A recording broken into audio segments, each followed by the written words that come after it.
राजस्थान के जैसलमेर की तपती रेत में एक गांव था चांदावास। वहीं रहता था कबीर। कबीर के बारे में पूरे गांव में बस एक ही बात मशहूर थी, उसकी आलस। सुबह 10 बजे भी जब लोग खेतों से लौट आते तब भी कबीर बिस्तर में लोटपोट करता रहता। कबीर, अब तो उठ जा, सूरज सर पर चढ़ाया है। उसके पिता बलदेव सिंह दरवाजे पर खड़े होकर चिल्लाते। कबीर करवट बदलते हुए बुदबुदाया, अभी तो नींद खुली है पिता, थोड़ा और सोने दीजिए। बलदेव गुस्से से लाल हो गए। मुझे तो कभी कभी लगता है बेटा नहीं बोझ पाल रहा हूँ। ये सुनते ही कबीर का चेहरा तमतमा गया। अगर मैं ही बोझ हूँ तो ठीक है, आज से मैं इस घर से चला जाता हूँ। बलदेव ने भी झल्लाकर दरवाजा खोल दिया। तो जा और लौटकर मत आना। कबीर आंसुओं से भरी आंखों के साथ घर से निकल पड़ा। रेगिस्तान की पगडंडियों पर अकेले चलता हुआ वह सोचता रहा, क्या मैं सचमुच इतना बेकार हूँ? भूख और प्यास से बेहाल कबीर एक ढाबे पर पहुंचा। भाई साहब, कुछ खाने को मिल जाएगा? ढाबे वाले ने तिरछी नजर से देखा। पैसा है? कबीर ने सिर झुका लिया, नहीं। तो फिर आगे बढ़ जा, ये लंगर नहीं चलता यहाँ। थकाहारा कबीर पास ही बैठे एक बूढ़े चरवाहे के पास जा पहुंचा।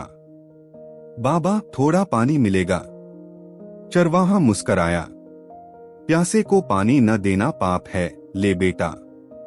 लेकिन याद रख, पेट सिर्फ पानी से नहीं भरता, काम से ही पेट भरता है। कबीर ने गहरी सांस ली। कुछ दिनों तक वह यूं ही भटकता रहा, न खाना न आराम। एक दिन उसने देखा वही चरवाहा ऊंट संभालते संभालते गिर पड़ा। कबीर दौड़कर पहुंचा। बाबा, आप ठीक हैं? चरवाहा कमजोर आवाज में बोला, बस चक्कर आ गया है बेटा। कबीर ने उन्हें संभाला, उनके घर तक पहुंचाया। दिनों तक वह उनके साथ रहा, पानी भरता, झोपड़ी साफ करता, बर्तन मांजता। एक दिन बाबा ने मुस्कुराकर एक छोटी थैली कबीर के हाथ में रखी। ये खास मसाला है, मेरे दादा के जमाने से चला आ रहा है। जरा सा डालो तो साधारण दाल भी शाही व्यंजन लगती है, इसे संभाल कर रखना। कबीर की आंखें चमक उठीं। क्यों न मसालेदार चाय और पकोड़े का ठेला लगाया जाए, गांव में वैसा कोई नहीं करता। उसने बाबा की दी हुई थैली संभाली, अपनी पुरानी चांदी की जंजीर बेची और ठेला लगाया। धीरे धीरे लोग उसके पकोड़ों और चाय के दीवाने हो गए। गांव के मेले में तो उसकी दुकान पर भीड़ लग जाती। एक दिन आंधी तूफान ने उसका ठेला उलट दिया। निराश होकर वह बाबा के पास पहुंचा।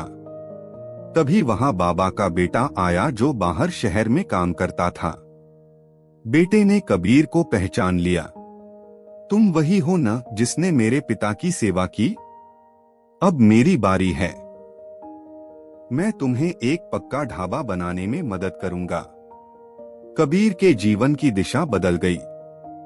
जल्द ही उसका ढाबा गांव का सबसे मशहूर ठिकाना बन गया। एक दिन मंदिर में उसने सुना, बलदेव सिंह और उनकी पत्नी कई दिनों से रोज पूजा में बैठे हैं, अपने खोए बेटे के लिए। कबीर का दिल धड़क उठा। वह भागकर मंदिर पहुंचा। पिता, उसकी आवाज कांपी। बलदेव सिंह ने सिर उठाया, आंसू से धुंधली आंखें कबीर पर टिक गईं।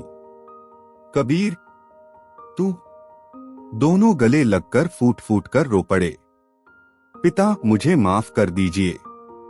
नहीं बेटा, गलती मेरी थी, मैंने तुझे समझाने की जगह धक्का दिया। कबीर ने सिर हिलाया। अगर आपने मुझे घर से न निकाला होता तो मैं मेहनत और जिम्मेदारी का अर्थ कभी न समझ पाता। उस दिन के बाद बलदेव और उनकी पत्नी कबीर के ढाबे पर बैठे गर्व से बेटे को काम करते देखते।